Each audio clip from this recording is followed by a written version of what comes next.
మాతృదేవోభవ పితృదేవోభవ ఆచార్య దేవోభవ. ఓం నమో మాందేశ్వరాయ నమః. అందరూ బాగుండాలి, అందరికీ మంచి జరగాలి. 2026 సంవత్సరం మనం ఇప్పుడు తులారాశి వాళ్ళకు ఎలా ఉందో చూస్తున్నాం. ఈ తులారాశి వాళ్ళకు గ్రహస్థితి ఎలా ఉందో చూద్దాం. ఇది తులారాశి. తులారాశికి లాభంలో కేతువు, 5వ ఇంట రాహువు, 6వ ఇంట శని, 7వ ఇంట్లో కుజుడు. కుజుడు లగ్నాన్ని చూస్తాడు, రాశిని చూస్తాడు. అష్టమంలో రవి బుధులు, గురువు శుక్రుడు భాగ్యస్థానంలో ఉంటారు. మరి రాశ్యాధిపతి అయినటువంటి శుక్రుడు భాగ్యంలోకి రావడం చాలా మంచిది. అదేవిధంగా అష్టమాధిపతి కూడా శుక్రుడే అయినాడు. అంటే అష్టమము అంటే ఏమి, ఏదో ఒక కష్టము అని అర్థం. అతను భాగ్యంలోకి వెళ్ళాడు. అంటే అష్టమాధిపతి భాగ్యంలోకి, రాశ్యాధిపతి. కాబట్టి ఇక్కడ అష్టమాధిపత్యము 50% మాత్రం పనిచేస్తుంది. ఎందుకంటే రాశ్యాధిపతి కూడా ఇతనే కాబట్టి పూర్తిగా అష్టమాధిపత్యం శుక్రుడికి పనిచేయదు ఈ రాశి వాళ్ళకు. అదేవిధంగా అతను భాగ్యంలో ఉన్నాడు కాబట్టి వీళ్ళకు రాశ్యాధిపతి కూడా కాబట్టి విశేషమైనటువంటి భాగ్యం ఈ మాసం లభిస్తుందని చెప్పొచ్చు. ఎందుకంటే అక్కడ గురువు కూడా ఉన్నాడు, 6వ ఇంటివాడు. 6వ ఇంటివాడు 9వ ఇంట్లో ఉంటే ఏమవుతుందంటే సర్వీస్ అనేటువంటిది భాగ్యంలోకి చేసే కష్టానికి ఫలితం వస్తుందని అర్థం. గురువు ఈ రాశిని చూస్తాడు. గోచారంలో గురువు 9లో చాలా మంచివాడు. 6వ ఇంటి వాడు 9లో ఉంటే అప్పు చేసి లోన్, బ్యాంక్ అంటే 6వ స్థానం, అప్పు అంటే 6వ స్థానం. లోన్ పెట్టి కానీ అప్పు చేసి కానీ వీళ్ళు భాగ్యాన్ని అంటే వ్యాపారాన్ని చేసి లాభాలు పొందుతారని అర్థం. అక్కడ శుక్రుడు సపోర్ట్ కూడా వస్తుంది కాబట్టి వీళ్ళు ఇంకా మరింత సక్సెస్ఫుల్గా ముందుకెళ్తారు. కాబట్టి ఇక్కడ అది చక్కగా రవి గురువుల యొక్క స్థితి బాగుంది. అష్టమ స్థానంలో ఇక్కడ వచ్చేక్కడ ఈ రాశికి బాధకాధిపతి రవి అష్టమంలో ఉన్నాడు. ఇది చాలా మంచిది. ఏమి అష్టంలో రవి ఉన్నాడు, మనకేదో జరిగిపోతుంది కాదు. మీకు బాధించే మొట్టమొదటి గ్రహము తులారాశి వాళ్ళకు రవి గ్రహమే. రవి గ్రహం 8లోకి వెళ్ళడం 7 నుంచి 8లోకి వెళ్తా ఉంది. మీకు చాలా మంచిది. అంటే మిమ్మల్ని బాధించే వాళ్ళు లేరు అని అర్థం. అదేవిధంగా భాగ్యాధిపతి అష్టము, అష్టమాధిపతి భాగ్యము. బుధ శుక్రులు ఒకరికొకరు పరివర్తన చెందారు, ఒకరింట్లో ఒకరున్నారు. కాబట్టి ఉభయ కుశలోపరి. మీరు చెప్పాలంటే ఎంత చేస్తే అంత మీకు ఉంటుందని అర్థం. ఇటు శుక్రుడు బుధుడు ఫలితం ఇస్తాడు, బుధుడు శుక్రుడు ఫలితం ఇస్తారు. ఇద్దరు ఒకరికొకరు కోఆపరేషన్ చేసుకుంటారు, హార్డ్ వర్క్ చేస్తారు అని అర్థం. కాబట్టి బుధ శుక్రుల పరివర్తన మంచిదే. వ్యయాధిపతి అష్టమంలో ఉన్నాడు. అష్టమంలో ఉంటూ అస్తంగత్వం పొందాడు రవితో కలిసి. కాబట్టి ఇక్కడ అదే శుక్రుడితో పరివర్తన చెందడం వల్ల కూడా వీళ్ళకు హార్డ్ వర్క్ ఉన్న బెనిఫిట్ ఉంటుంది. అంటే ఈ వ్యయం అంటే ఏమి, ఖర్చు. అంటే మీకు కొంత ఖర్చుతో కూడుకున్నటువంటి వర్క్స్ ఉంటాయి. మీకు ఏదో ఒకటి మీకు ఇప్పుడు ఇక్కడ అనుకోండి, వ్యయాధిపతి అష్టమంలో ఉన్నప్పుడు ఏం చేయాలంటే దూర ప్రాంతాలకు వెళ్ళకూడదు. వ్యయము అంటే దూర ప్రాంతాలు, విదేశాలు. ఈ మాసం దూర ప్రాంతాలు అంత అనుకూలంగా ఉండవు. అదే మీరు ఉన్న చోటనే ఉండి ఒక నెల ఓపిక బట్టి మీరు మీ పనులు చక్కబెట్టుకోవచ్చు. కాబట్టి ఏ స్థానాధిపతి వ్యయం అవుతుందో ఏ స్థానాధిపతి అష్టమంలోకి వెళ్తాడో ఆ స్థాన ఫలితము కష్టతరం అవుతుందని అర్థం. కాబట్టి వ్యయాధిపతి అష్టమంలో ఉండడం వల్ల, వ్యయం అంటే విదేశాలు కాబట్టి ఎక్స్పోర్ట్ ఇంపోర్ట్ కావడం వల్ల కొంచెం ఇబ్బందికరంగా ఉంటుంది. ఈ లాజిస్టిక్స్ అంటే దేశవ్యాప్తంగా లారీలు తిప్పేవాళ్ళు, ఈ కొరియర్ సర్వీస్ వాళ్ళు కాస్త స్టాఫ్ ద్వారా కొంచెం బిజినెస్ తగ్గేదానికి అవకాశం ఉంటుంది. లేదా ఏదో ఒకటి వీళ్ళ స్టాక్స్ డ్యామేజ్ కావడానికి, దానికి వీళ్ళ ఆన్సర్ కావడానికి ఇట్లా ఏదో ఒకటి ఉంటుంది. అంటే దూర ప్రాంతంలో దూర ప్రాంతానికి సంబంధించి వ్యాపారాలు చేసే వాళ్ళకు. బుధుడు అంటే వ్యాపారకారుడు, వైశ్యగ్రహం కాబట్టి అదొకటి. తర్వాత లాభంలో కేతు ఉన్నాడు. లాభంలో కేతువుడు చాలా మంచిది. పాపగ్రహం లాభంలో ఉంటే ఏ గ్రహం లాభంలో ఉన్నా కూడా మంచిదే వీళ్ళకు. తర్వాత 6వ ఇంట్లో శని ఉన్నాడు. 6వ ఇంట్లో శని ఈ రాశికి చతుర్థ పంచమాధిపతి. ఇతను అష్టమ స్థానాన్ని చూస్తాడు. ఇది మంచిది.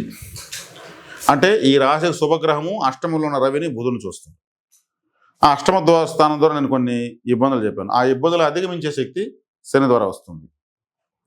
అంటే ఓపిక, శనేశ్వరుడు అంటే ఓపిక. అంటే ఆ ఇబ్బందులు అధిగమించే ఓపిక వస్తుంది. సప్తమ స్థానంలో కుజుడు నేరుగా చూస్తున్నాడు.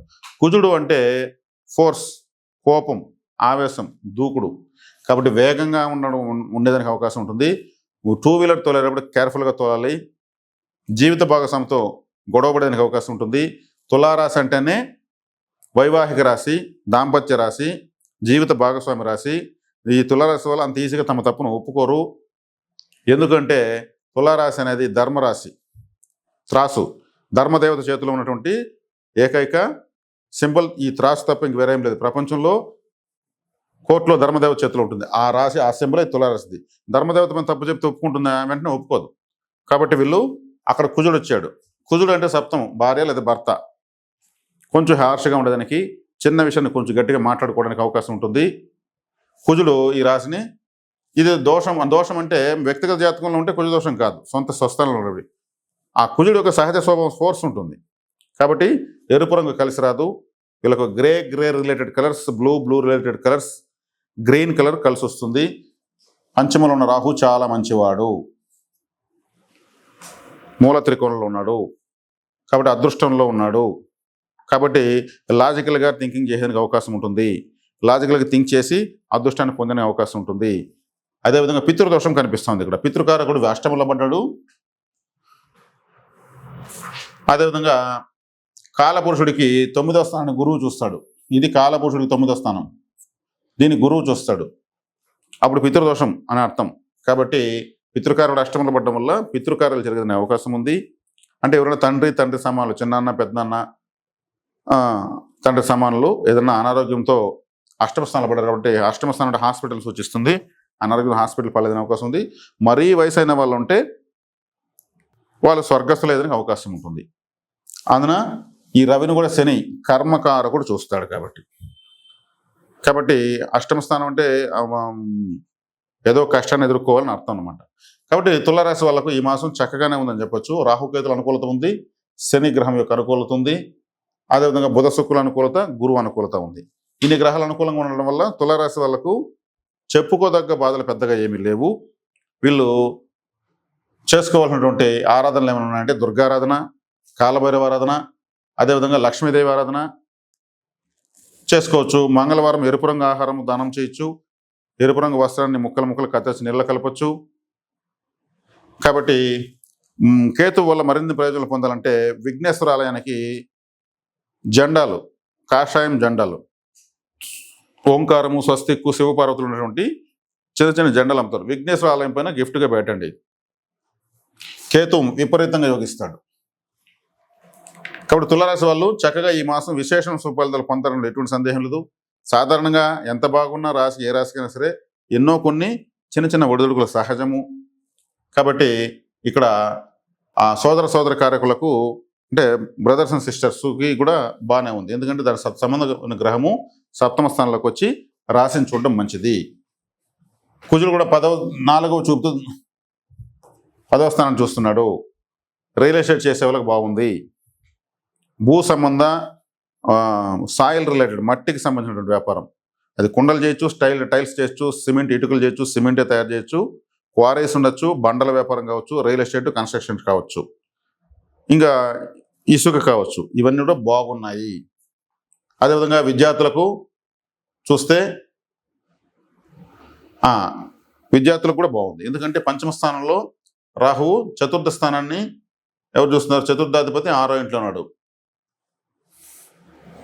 చతుర్థాధిపతి 6వ ఇంట్లో ఉంటూ శని నైసర్గికంగా ఈ రాశికి మంచివాడు కూడా. విద్యార్థులు కూడా బాగుంది. కాబట్టి వివాహ విషయాలకు కాస్త అనుకూలత తక్కువగా ఉంది. భార్యాభర్తల మధ్య చిన్న విషయాలకు సర్దుకుని పోవడం చాలా మంచిది.